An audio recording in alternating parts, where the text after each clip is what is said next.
Well, you know, I've been doing this a long time. I started in 1967.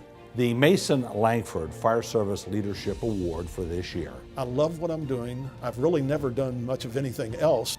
goes to Russ Sanders of the National Fire Protection Association. Always everything was focused around the fire service. I can't think of a better person to get that award this year than Russ Sanders. Well, it's a tremendous honor.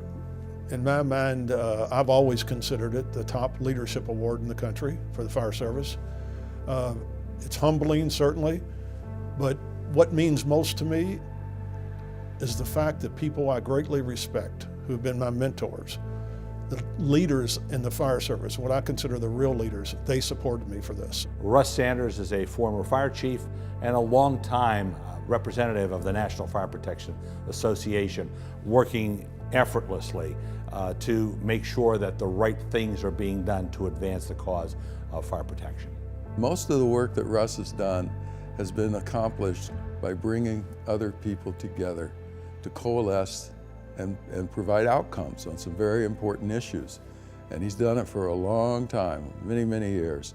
If you think about it, that's the essence of the Mason Lankford Award, is the ability to do that and the ability to do it successfully year in and year out.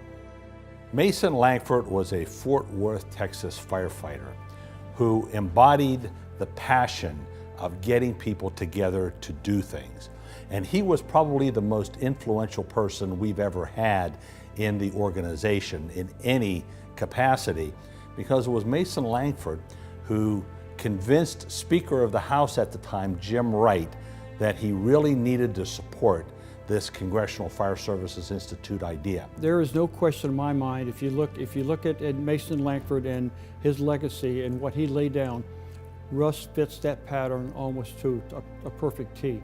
Absolutely meets all of those requirements and way beyond that. When I first joined the Louisville Fire Department, November 12, 1967, when I walked in the door, and back then you went straight to work. You didn't go to recruit school or anything. I mean, you walked in, you didn't know what you were doing. Next thing you know, you're running out the door, and I was one of the busiest companies in the city.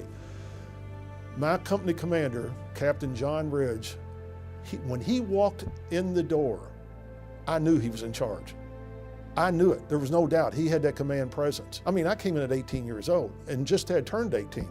And I did some really stupid things. And if it wasn't for him, I wouldn't even made it through my probationary year, much less made chief. I remember the day I was promoted to chief, I got a card from him and he says, "I'm not sure if there's been a change of command or if the lunatics have taken over the asylum." And I knew, coming from him, I knew what he meant. And we're still trying to answer that question, by the way. It was interesting because in Louisville, when you're the chief, your title is colonel. Okay, I'm Colonel Sanders. We're sitting at the dining room table, eating Colonel Sanders Kentucky Fried Chicken. The phone rings, it's the mayor, and he says, "Colonel Sanders, you're the new fire chief." That's the truth. The first thing I did when I became chief is I changed the title from colonel to chief. It still amazes me that Russ is one of those people that you could send him a text message at 2 o'clock in the morning, he'll answer you back.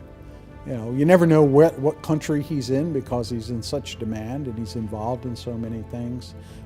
Truly like Motorola, a global company, and Russ is truly a global representative, not just of NFPA, but truly of the fire service. He's just a great guy. I am very grateful to CFSI and Motorola. I've been at every CFSI event since the first. Motorola Solutions is the backbone of the award. The Motorola folks have been out in front for many, many years, supporting all the good that's been taking place for health and safety in the fire service, and Motorola is the key to this entire program. His goal is to make it safer for the men and women who are riding the fire trucks, without a doubt. That's who he's focused on. Russ is a worldwide person. No matter where you go in the world, if you mention Russ Sanders' name to anybody in the fire service, they know who he is. Russ Sanders has dedicated his life to fire prevention and fire protection. I would not do anything different. There's no career that I think is better than the fire service. It's rewarding. You know, you have a good life. You have a good, comfortable life, and you have a chance to make a difference that a lot of people never have a chance to do.